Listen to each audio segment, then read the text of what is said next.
COVID cases in the United States are on the rise again, with the 7-day moving average reaching 100,000 cases.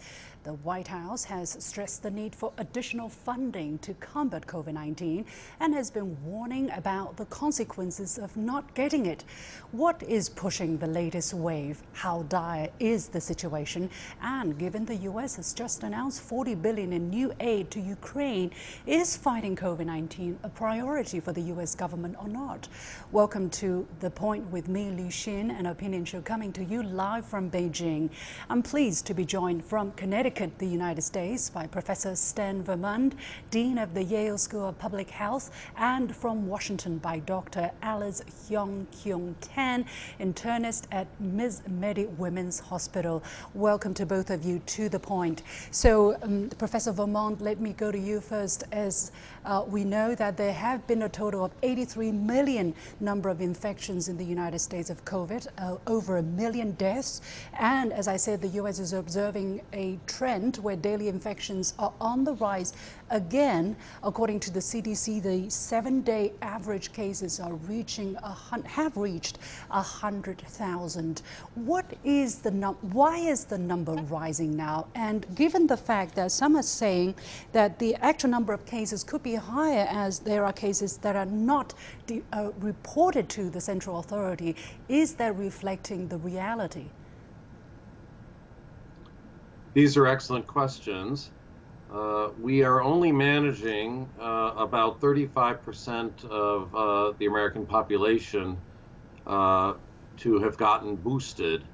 And we know that there is some waning of the initial 2 doses of vaccine over a 4 to 6 month period. But we've not been successful in raising the proportion of boosted people to the level of overall vaccination. So there are people who are more vulnerable because their immunization status is not optimized. And we still have in the neighborhood of 20% of Americans who are refusing vaccination altogether. Given the Omicron variants that seem to be more infectious, this then gives an opportunity for these viruses to spread. You mentioned about you mentioned also about home testing, and certainly you're right that some of the milder cases are not being reported. Specifically, let me stay with you. As you mentioned, the vaccination rate in the United States, we know that 580 million doses have been administered in the United States. 78% of the population have gotten their first shot, 67% their second shot, and only 30% of the total population have gotten their booster shot, just to reinforce what you have just said there. But according to your understanding, specifically, are people getting repeated infections because their previous immunity has waned, or are these new infections, meaning people who are getting COVID for the very first time, the latest wave we are seeing? It's a mixed bag. There are persons who have been vaccinated and they get infected, but their disease tends to be mild. There are people who had prior COVID and are now getting COVID again. They also have a milder disease because they have partial protection from their previous infection. However, there are people getting COVID for the very first time, and if they're not vaccinated, that represents a subset of the hospitalized patients and some of the deaths, a substantial proportion of the deaths. So it's quite a mix now of who's getting COVID. But to be honest, it's the people getting hospitalized, the people who are dying, who are of greatest concern. And we are deeply sorry that many of them have refused vaccination. You mentioned the number of deaths. We also have the latest numbers according to the CDC. However, that it seems the daily average number of deaths is not that high compared to the number of infections. For instance, right now we're seeing a 7-day average of about 300 daily on the daily basis. It's still extremely sad and extremely unfortunate, but it seems that it's not as significant as the wave of infections that we're seeing. Dr. Tan, you were mostly in the Republic of Korea. I understand you're right now in the United States. What is your observation as to how dire this latest surge is, considering the relatively moderate number of deaths we're seeing? Well, as you know, COVID deaths are a lagging indicator.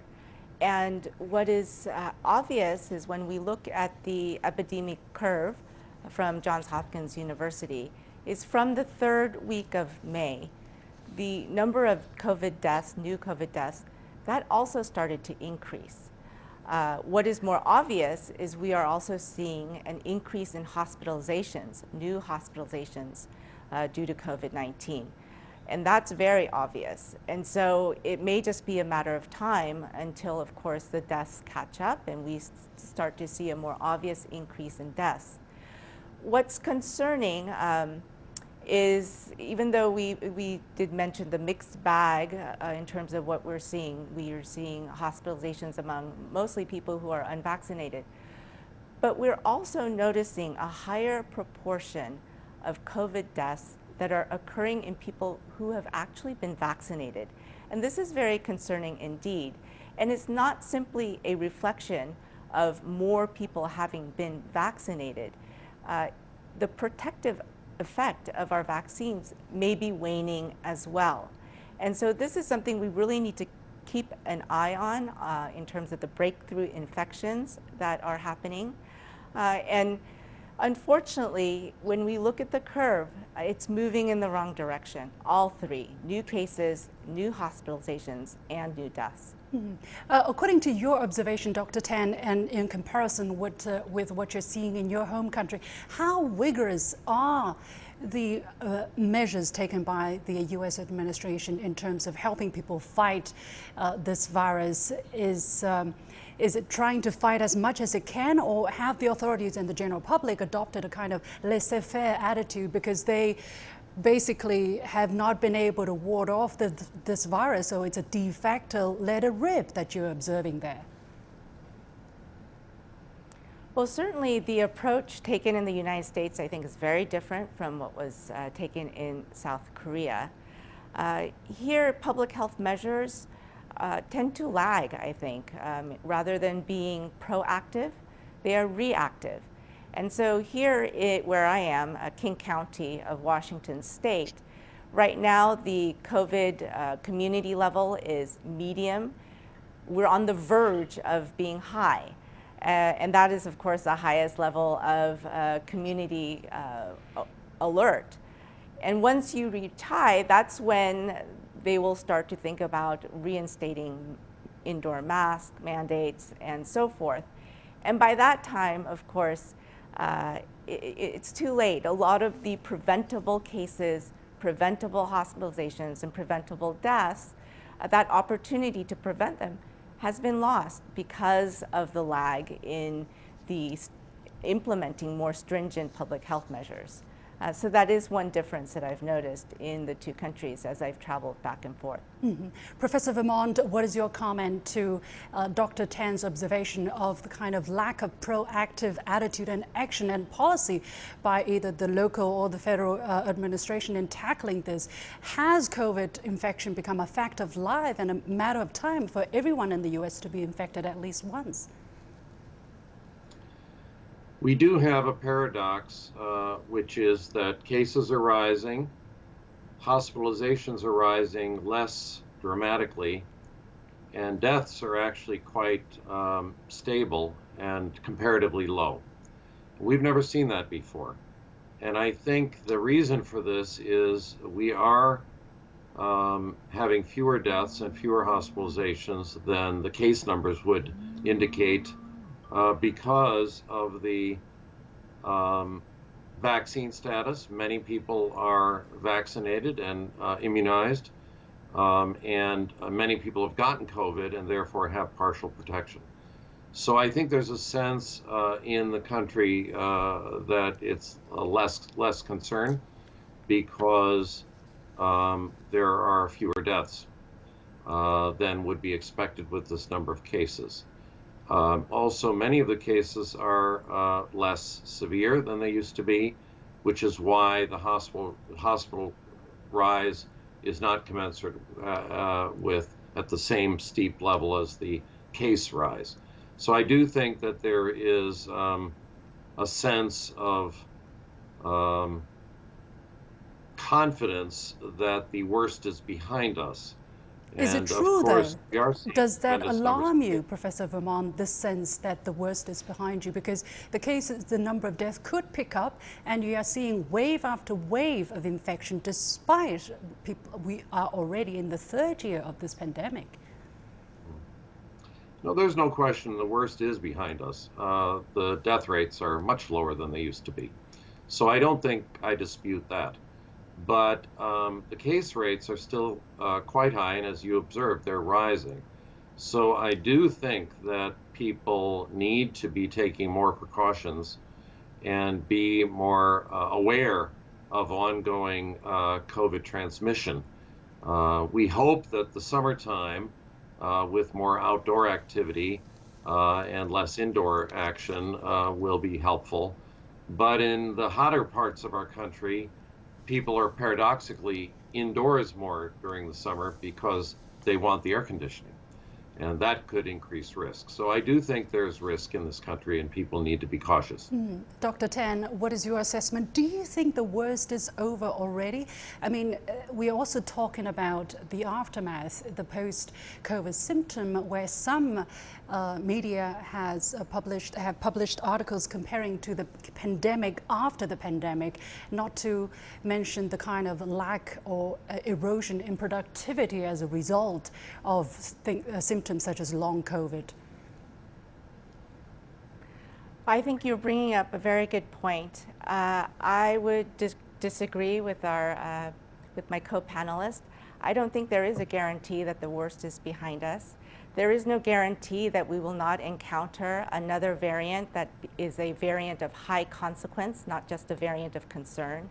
A variant that not only evades immunity, but could also we could run into the problem of resistance to our only two really oral antiviral medications. So I really don't see any guarantee that the pandemic is over, and so I don't think it makes sense to act as if the pandemic were over. And your point about long COVID, I think is excellent, and it really deserves more attention, because we could be faced with really a tidal wave of new cases of stroke, heart disease, blood clots, anxiety, depression, so many diseases, diabetes, so many diseases that could be the long legacy of this pandemic. And so governments really need to prepare for a deluge of potential cases due to what the pandemic has done in the present day. The legacy may last for decades. Professor Vermont, your reactions?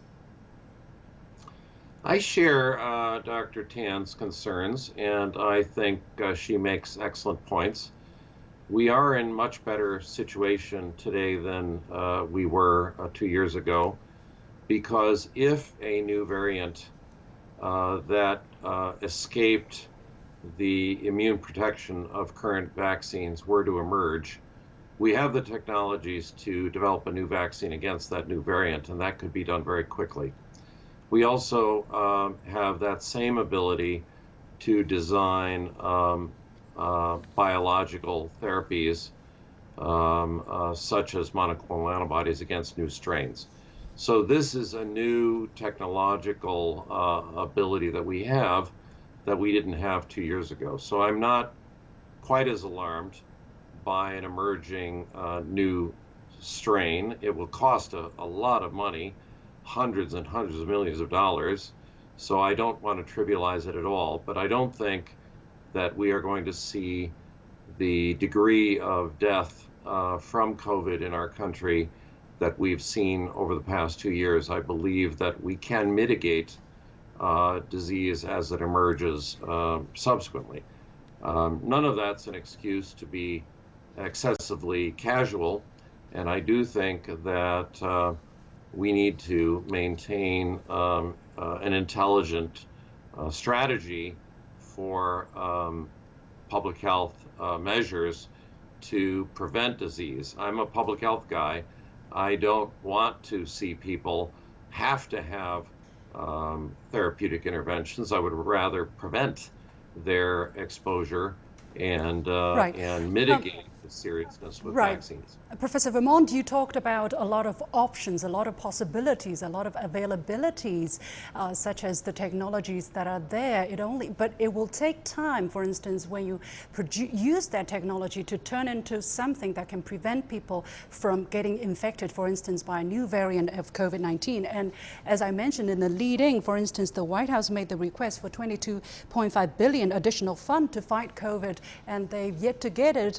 It seems at the moment that it's not the priority, as the Ukraine crisis is getting immediately a lot of funding compared to the domestic public health crisis. How do you react to that? Do you think enough is being done by the Biden administration to prioritize the fight against COVID-19? Well, I don't think the problem is with the administration. They have asked for this support and they have lobbied for it, but Congress has not been supportive. So I think the Biden administration and the COVID response headed by Dr. Ashish Jha has been very articulate about the need for these resources.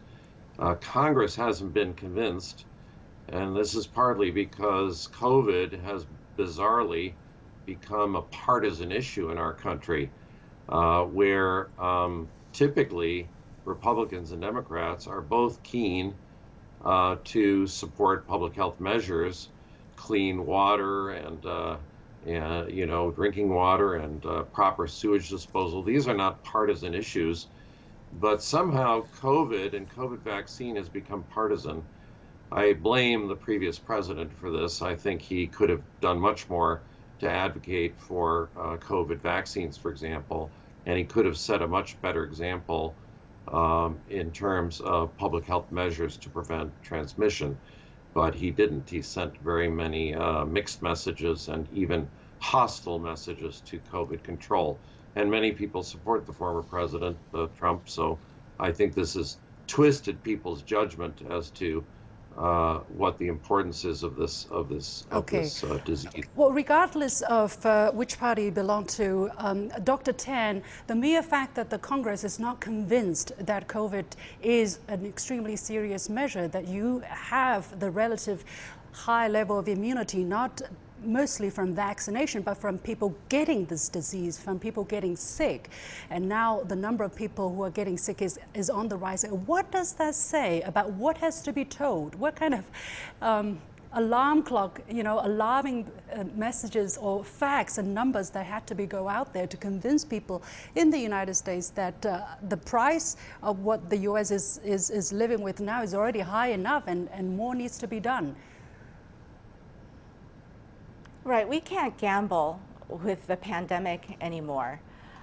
We have scientific evidence that shows that the sera of patients who have had COVID before without vaccination, in terms of its neutralizing activity against new subvariants, the BA.4, BA.5, BA.2, 1.2.1, the neutralizing activity of people who have had prior infection is not as high as people who have been vaccinated or people who were wise enough to get vaccinated after a prior infection. So if we have a large pool of people in America who think that they are protected enough just because they had prior infection, that's simply not the case. And as I said, we can't afford to gamble with this pandemic.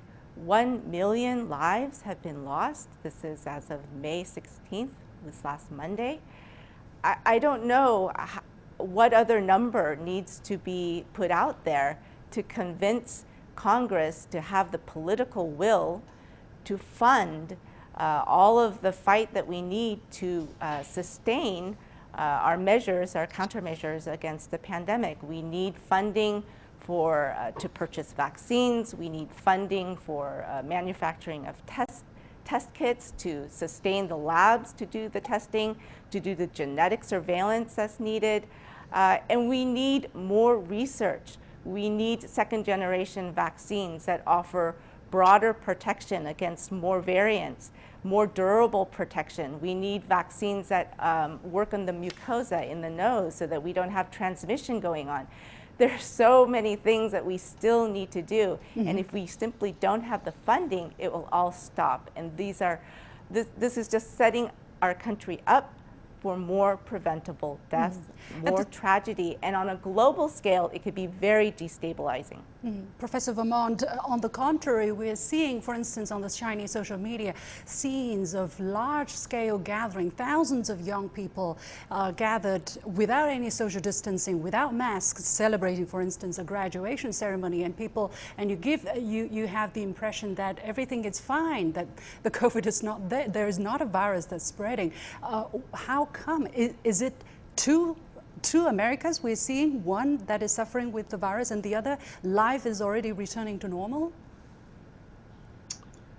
Yes, I agree with Dr. Tan that we are being much too casual about the ongoing threat of the virus. And I think that some of these large gatherings are requiring full vaccination status and boosting, and thereby risks are not as severe in that kind of ecosystem. But many other gatherings are not looking at vaccine status at all. There are many susceptible people, many people whose immunity has waned from vaccination over a year ago or infection over a year ago. So I do think that these so-called super spreader events, and many people can get infected at such gatherings. So judicious use of masks, limiting the size of gatherings, ensuring that if you have a gathering that persons are vaccinated or that they are tested the day of or the day previous to the gathering, and everyone tests COVID negative. All of these things are available tools for us to control transmission. At my university, we have our graduation tomorrow. We're going to have 10,000 people in one location, but they will all have been vaccinated. Nearly all of them will have been boosted, and I think that we can keep people safe.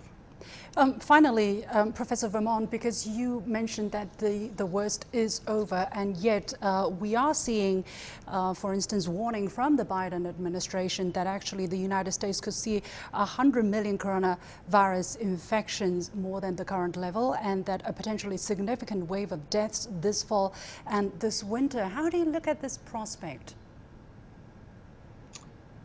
I think it's essential that we substantially improve our booster rate of vaccine. It's really disturbing that it's only 35%. And we really need to get as close to full boosted capacity as we can get. That will help a lot. And I think at least we know that if rates do climb, we are in a position to reinstate some of the limitations, including mandatory mask use and physical distancing, some of the strategies that were reasonably successful in helping us in the latter part of 2020 and in much of 2021. So I do think we're in a position to reinstate some of these limitations if we see rates rising. And as Dr. Tan pointed out, if we have new variants, we may need new vaccines. Okay. Well, we'll keep a close watch on the situation because as we have observed, the rate of vaccination has actually plateaued since February. I mean, the percentage of the population gotten boosted have actually stayed very much the same. And now that you have relaxed some of these mandates, how easy it is to reimpose these restrictive measures that people just don't like by nature. Anyway, many thanks to Professor Sten Vermont, Dean of the Yale School of Public Health, and Dr. Alice Hyung Kyung Ten, internist at Ms. Medi Women's Hospital.